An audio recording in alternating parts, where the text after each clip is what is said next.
Professor Xiphenon, a being of shimmering, crystalline facets that pulsed with the gentle glow of academic enlightenment, adjusted his ocular arrays. His lecture hall, Axiom 9, was a marvel of bioadaptive seating, curving around a central holographic projector. 47 of the galaxy's most brilliant xenobiology students, a diverse tapestry of appendages, sensors, and forms, awaited his lesson. Today, Professor Xiphenon announced his voice a series of resonant frequencies translated into Universal Standard Protocol, marks an unprecedented moment. We welcome our first human participant to advanced predator studies. Their species classification, Tier 3 resource gatherers, docile disposition, suggests a unique perspective on ecosystems. A soft pneumatic hiss signaled the main entrance, dilating. A bipedal figure, half the height of most students and covered in what appeared to be woven plant fibers, stepped in. "Hey everyone, sorry I'm late. Campus is way bigger than I thought." The voice belonged to Alex, whose facial features were arranged in an expression Xiphenon's cultural database identified as enthusiastic friendliness. "Welcome, Alex," Xiphenon gestured with one of his 7 crystalline limbs. "Please make yourself comfortable." Alex bounded down the stepped rows with an almost alarming fluidity, ignoring the carefully calibrated gravity fields. A biochair groaned under Alex's weight, its internal mechanisms whirring in confusion as it tried to adapt to the human's unexpected physiology. "This is incredible," Alex exclaimed, settling in. "I've studied xenobiology forever, but learning alongside actual aliens? This is a dream come true." Xiphenon felt a warm academic satisfaction. Enthusiasm was always commendable. "Excellent attitude, Alex. Now, class, today we begin our comprehensive examination of apex predator identification protocols. Our case study, Planet Designations, Terra, a world that exhibits a surprisingly high concentration of dangerous fauna." The room lights dimmed. The holographic array hummed to life. A 3-dimensional representation of a blue-green planet materialized, rotating slowly. "We commence with the Canidae family, specifically the subspecies known as the dingoes," Professor Xiphenon began, manipulating the display. A lean, muscled quadruped appeared, moving through dry, red terrain. These pack hunters possess acute senses, high stamina, and a bite force capable of severing limbs from most galactic species. They exhibit cunning ambush tactics and territorial aggression. A multi-tentacled student, Squishel, raised a writhing appendage. "Professor, what are the recommended safety protocols when encountering such a specimen?" "Excellent question, Squishel," Xiphenon replied. "Standard procedure requires immediate deployment of sonic disruptors and rapid aerial evacuation to a minimum distance of 1.5 kilometers. Alex giggled. "Oh, that's just a dingo. They're actually pretty shy. We have tons of them in Australia where my aunt lives. She says they mostly eat small animals. And they sometimes steal food from campers, but you just gotta put your food away." The classroom fell silent with the abruptness of a power cut. Xiphenon's facets pulsed faster. "You are familiar with these creatures?" "Sure, my aunt's friend Dave, he's a park ranger out there. He says they're like wild dogs. Super smart, but they're mostly afraid of humans. Unless you leave your snacks out, then all bets are off." The Spiketail Collective clicked their mandibles, a sound their translator rendered as confused aggression. "You regularly allow these creatures access to your food sources?" Xiphenon asked carefully, his internal processors whirring. "Well, you try to keep it safe, but they're clever," Alex shrugged. "One time a dingo figured out how to unzip a backpack. Dave said it ate a whole bag of chips." A ripple of what sounded like nervous whimpers echoed through the diverse student body. Xiphenon felt his carefully constructed lesson plan unraveling. "Perhaps we should examine our next specimen," he said, manipulating the holographic controls with slightly trembling limbs. "This represents another highly dangerous Earth predator." The display shifted. A bipedal creature, roughly the height of a small human juvenile, appeared. It was covered in dark, iridescent feathers, with long, powerful legs and a sharp, menacing beak. Its eyes held an unnerving intelligence. "Observe the cassowary family," Xiphenon announced, regaining a sliver of composure. "These territorial avians are capable of speeds exceeding 50 kilometers per hour. Their claw, a singular dagger-like digit, can disembowel most medium-sized prey with a single strike. Documented aggression incidents include unprovoked attacks on vehicles. Alex leaned forward, a look of delight on their face. Cassowaries, oh my gosh, they're so cool. My cousin went to Queensland and saw one up close. He said it looked like a dinosaur. The multi-limbed student, Tentaclus, raised an appendage. Professor, this creature is capable of such lethal force. How does your species mitigate the threat?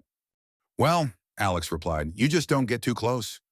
They're pretty shy unless they feel threatened. And yeah, they can be a bit grumpy. My cousin said his tour guide told them to always walk away slowly and never run. The classroom descended into what could only be described as a controlled cacophony. Students were frantically accessing their personal data networks, cross-referencing Alex's casual comments with official galactic threat assessments. You advised non-aggressive retreat from a creature capable of disemboweling a Class 3 sentient? Xiphenon's voice carried a note of profound disbelief. Yeah, they're actually more afraid of you than you are of them, Alex explained. Unless they've got chicks, then watch out. They get really protective. Xiphenon took a deep, shuddering breath. Let us examine one final specimen, he said, his voice carrying a slight tremor. This creature represents perhaps the most disturbing predator we've documented from your world. The holographic display transformed to show a pack of sleek, powerful, dark-furred quadrupeds, moving with terrifying agility through dense undergrowth. Their glowing eyes darted, scanning.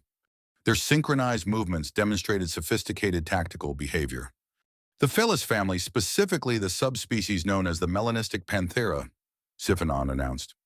These solitary hunters, masters of camouflage, possess immense physical strength, retractable claws capable of scaling sheer surfaces, and a silent, lethal strike. Their hunting strategy involves complete invisibility, followed by lightning-fast, bone-crushing attacks. Alex's face lit up with recognition and delight. Black panthers! Oh my gosh, they're absolutely gorgeous. My friend Maya, her neighbor, actually works at a rescue sanctuary. She says they're like big house cats, but you know, bigger. Must the classroom exploded. Several students instinctively shifted into defensive postures. Did you say big house cats? Dr. Varkel's voice was a low, desperate buzz. Yeah, Alex nodded enthusiastically. Like they're super playful, and they purr really loud. Maya's neighbor says sometimes they'll roll around in the grass just like a normal cat. They can be really affectionate if they trust you. The gelatinous, blubbery student nearest Alex had shifted into what appeared to be a self-protective sphere. You willingly approach these creatures for recreational purposes? Well, from a respectful distance at the sanctuary, obviously, Alex clarified. And only if they've been rescued and rehabilitated. You can't just walk up to a wild panther, but the ones at the sanctuary, they're used to humans. They actually get depressed if they don't get enough attention. Xiphenon gripped his podium with all 7 available limbs. They experience emotional distress if they do not receive human interaction. These creatures of pure predatory instinct. Yeah, they're like big softies on the inside, Alex insisted.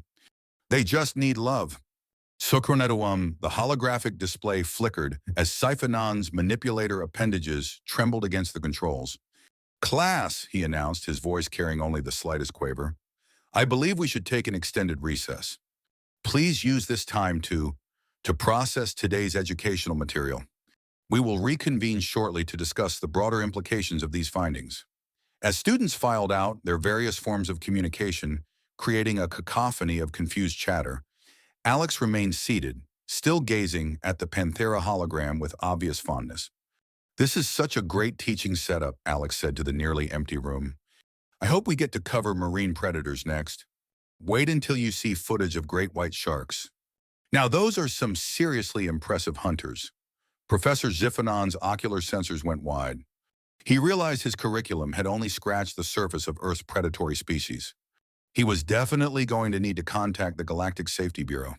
Right after he finished updating the human species classification from docile disposition to situation requires immediate review.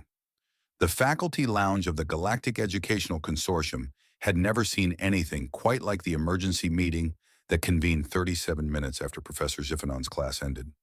Department heads from across the academic spectrum crowded around the central conference table, their various appendages, sensors, and communication organs all focused on the holographic recording playing above them.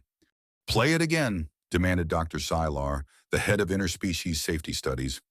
Her crystalline form pulsed with agitated frequencies that made the nearby furniture vibrate. "The part about the big house cats that purr loudly." Professor Xiphenon's 7 limbs worked the controls with practiced efficiency, though his usual academic composure had been replaced by something approaching abject panic. "I've reviewed this footage 23 times. The human shows no signs of deception, exaggeration, or mental instability. Every biometric reading suggests complete honesty." The hologram replayed Alex's cheerful explanation about black panthers needing attention and being affectionate. "How?" Around the table, department heads representing 11 different species made sounds that their translators struggled to categorize.